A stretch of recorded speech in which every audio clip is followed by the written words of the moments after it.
Time for some hypocrisy. A bipartisan group of senators from the Senate Foreign Relations Committee urged the United Nations to kick Russia out of the organization's Human Rights Council in a letter to the Biden administration. The letter, which includes Committee Chairman Bob Menendez, one of the most corrupt politicians of modern time, and ranked member James Risch are as signatories, asked U.S. Ambassador to the UN Linda Thomas Greenfield to introduce a resolution to the UN General Assembly that would push for Russia to be removed from the Council. If the United States is a member of the Council, then it should use its seat to counter authoritarian agendas as part of a foreign policy centered on democracy and human rights. The senators wrote in a letter dated Monday. It is our belief that Russia should not have a seat on what is supposed to be the premier international human rights body. Russia should not have an opportunity to continue to block, stifle, and otherwise distract from important conversations on the situation of human rights in Ukraine. They added, swift action must be taken to show the world that the United States and our allies will not stand for indiscriminate and unprovoked attacks on civilians and democracies. The other signatories of the letter include Senators Mitt Romney, Brian. I'm not going to list all these people, but the most notable ones are Rubio, Tim Kaine, Booker, the ones that have had some involvement with presidential politics. A U.S. mission to the United Nations spokesperson referred the Hill to Secretary of State Antony Blinken's previous comments, as Secretary Blinken said, one can reasonably ask whether a UN member state that tries to take over another UN member state while committing horrific human rights abuses and causing massive humanitarian suffering should be allowed to remain on the Council, the spokesman said when asked about the matter. So, I oftentimes feel like a broken record. And that's just by design of being into the news. There's a lot of stuff that repeats itself. But I would totally support this if these senators would also introduce, or rather call for, the U.S. to be removed from the Human Rights Council alongside Russia. Um, let's just like go through this. It should use its seat to counter authoritarian agendas as part of a foreign policy centered on democracy and human rights. Now, how the hell does the U.S.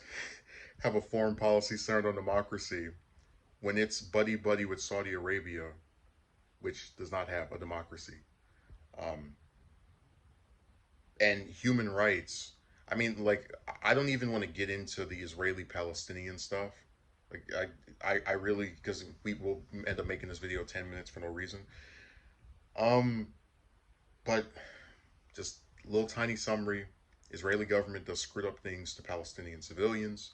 When Americans like myself call out the Israeli government for doing these things, we're accused of being anti-Semitic in spite of never saying anything negative about Jewish people.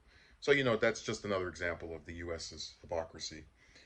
Uh, it is our belief that Russia should not have a seat on what's supposed to be the premier international human rights body, and they shouldn't be able to distract from important conversations on the situation of human rights in Ukraine.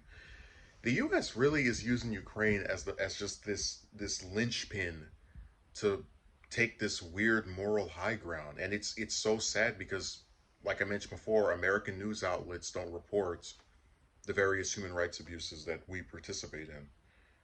Um, my favorite part, though, is the last one where it says, swift action must be taken to show the world the United States and our allies will not stand for indiscriminate and unprovoked attacks on civilians and democracies. Well, I would say that bombing hospitals, grocery stores, and starving children to death in Yemen was an unprovoked attack on civilians. Um, Hell, I would say trying to override the results of the Venezuela election and have Guaido take over instead of Maduro was an unprovoked attack on a democracy.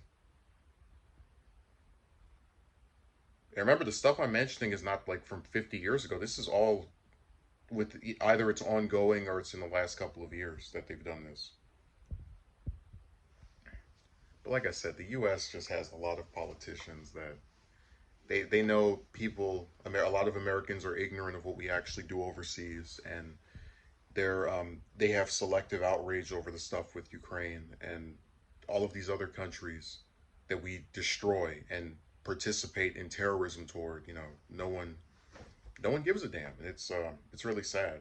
that they can actually write stuff like this. Like, yeah, we're telling Biden what to do, and we're gonna go and get those Russians that are messing up Ukraine. It's like, you're doing the exact same thing in like 5 other countries right now. And you want to sit here and try to grandstand, whatever. It's